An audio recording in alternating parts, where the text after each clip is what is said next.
और नंबर 4, नायडू कर रहे हैं इंतजार, नीतीश कर रहे हैं नायडू से बात। क्या है वजह?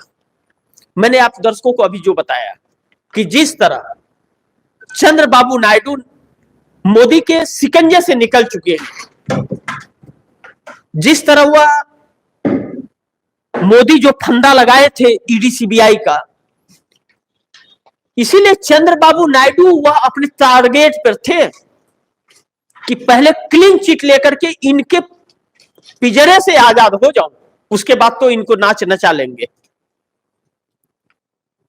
उन्होंने विशेष पैकेज पर ध्यान नहीं दिया, विशेष राज के दर्जे पर भी ज्यादा ध्यान नहीं दिया। उन्होंने ईडी सीबीआई के चंगुल से निकलने पर ज्यादा ध्यान दिया और अपने मकसद में वह कामयाब हो गए, क्लीन चिट हाथ में ले लिया। अब वह ईडी सीबीआई उस केस में उनको डाल नहीं पाएगी और दूसरा कोई केस उनके ऊपर है नहीं।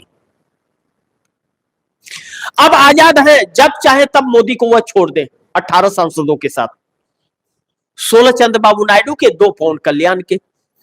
जब इस स्टेज पर चंद्रबाबू नायडू आकर के पहुंच गए हैं तो नीतीश कुमार भी तो खिलाड़ी कहे जाते हैं, तो नीतीश कुमार कैसे फंस गए? क्योंकि नीतीश कुमार के सबसे विश्वसनीय सांसद ने ही धोखा दे दिया। लल्लन सिंह की बात कर रहा हूं, जो मोदी को पानी पी पी करके कोसा करते थे, वह मोदी के साथ खड़े नजर आ रहे हैं। आने वाले समय में इसका क्या असर पड़ेगा? क्या मोदी के चंगुल से निकल पाएंगे, जबकि इनके सहयोगियों को, अगल बगल के सबको गिरफ्तार कर रही है ईडी, फंसा रही है किसी न किसी चीज में, कि नीतीश कुमार हिल ना पाए और नीतीश कुमार आरजेडी के साथ मिल ना पाए। इसलिए लालू परिवार के ऊपर भी शिकंजा है। 25 तारीख, आज 22 है, 25 तारीख से शुरू हो जाएगी सुनवाई, उनकी लगातार सुनवाई चलेगी। लेकिन महाराष्ट्र और झारखंड हाथ से निकलने के बाद मोदी के लिए शुभ संकेत नहीं होंगे। इसी के इंतजार में नीतीश कुमार है और चंद्रबाबू नायडू की परिणाम आ जाए, ताकि अपना बार्गेनिंग पावर किया जाए। और चंद्रबाबू नायडू अगर महाराष्ट्र और झारखंड हारने के बाद भी तुरंत कोई खेल करेंगे, ऐसा संभव नहीं है। नीतीश कुमार की बात लगातार चंद्रबाबू नायडू से हो रही है, चंद्रबाबू नायडू के संपर्क में है, बजट के इंतजार में है, बजट के इंतजार में है चंद्रबाबू नायडू। 2 लाख करोड़ रुपए का पैकेज। अब बार्गेनिंग शुरू होगी चंद्रबाबू नायडू की। विशेष सत्र जो नवंबर के आखिरी और दिसंबर के फर्स्ट में आएगा, वहां से नरेंद्र मोदी और अमित शाह की मुश्किलें शुरू होगी, जब महाराष्ट्र और झारखंड हाथ से निकल जाएगा तब। लेकिन यह हाथ से निकलेगा, इतनी आसानी से छीन लेगा इंडिया गठबंधन, जो सामदंड भेदभाव और ईडी सीबीआई और चुनाव आयोग सबके सहयोग से है। आने वाले समय में पता चलेगा। लेकिन नंबर 5 पे आए, झारखंड में राहुल ने खेल बिगाड़ दिया मोदी का। आखिर जो आरजेडी को लेकर के जो तलखियां बन रही थी, कांग्रेस ने लिस्ट ही जारी कर दिया, 20 लोगों की लिस्ट, सूची आ गई। अब ऐसे में आरजेडी, जिसका एक विधायक था वह भी मंत्री था, और उसके बाद वह 1 कुछ % वोट प्रतिशत पर झारखंड में खड़ी है आरजेडी, वह 20 सीटें मांगे तो कौन देगा? इसीलिए कहा गया कि लैंड फॉर जॉब के मामले में लालू प्रसाद यादव का पूरा परिवार फंसा हुआ है, इसीलिए बार्गेनिंग किया जाए। और यह काम आरजेडी ने बखूबी बिहार चुनाव में भी अपनाया था।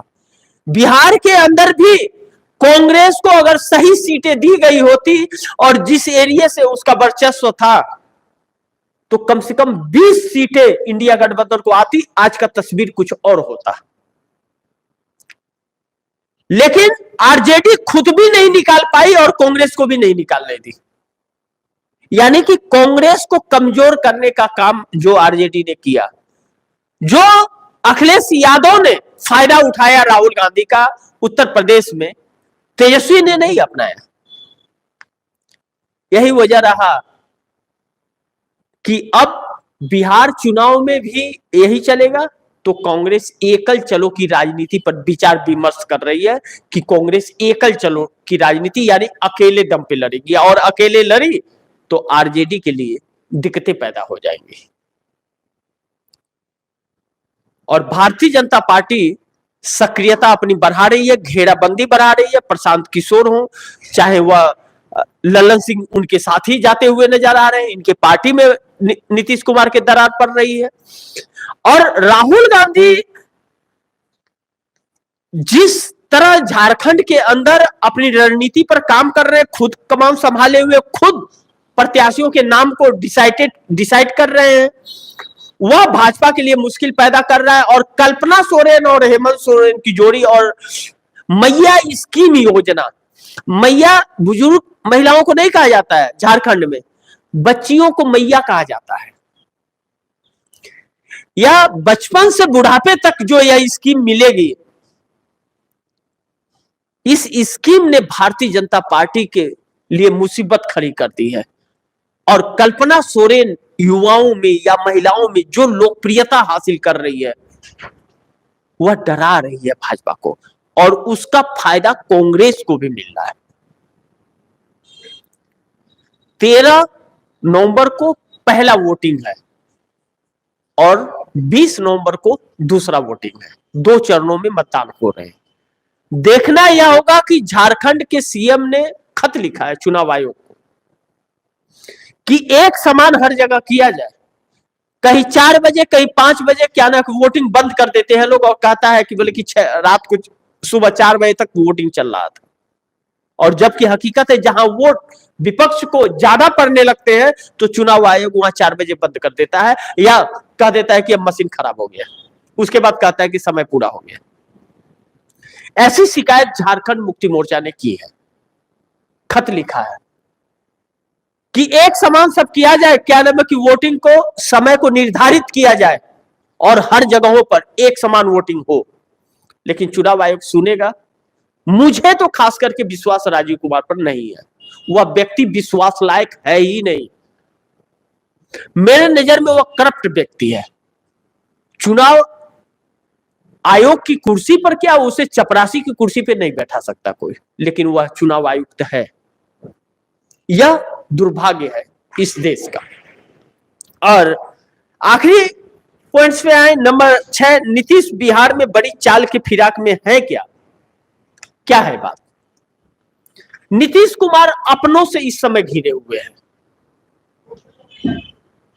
अपनों से, अपनी पार्टी के अंदर अपने ही लोगों से घिर गए हैं नीतीश कुमार। और जो अपने लोग उनको धोखा दे रहे हैं तो वह दूसरों का सामना क्या करे? नहीं तो ऐसे वक्त में इतना देर नहीं लगाते नीतीश कुमार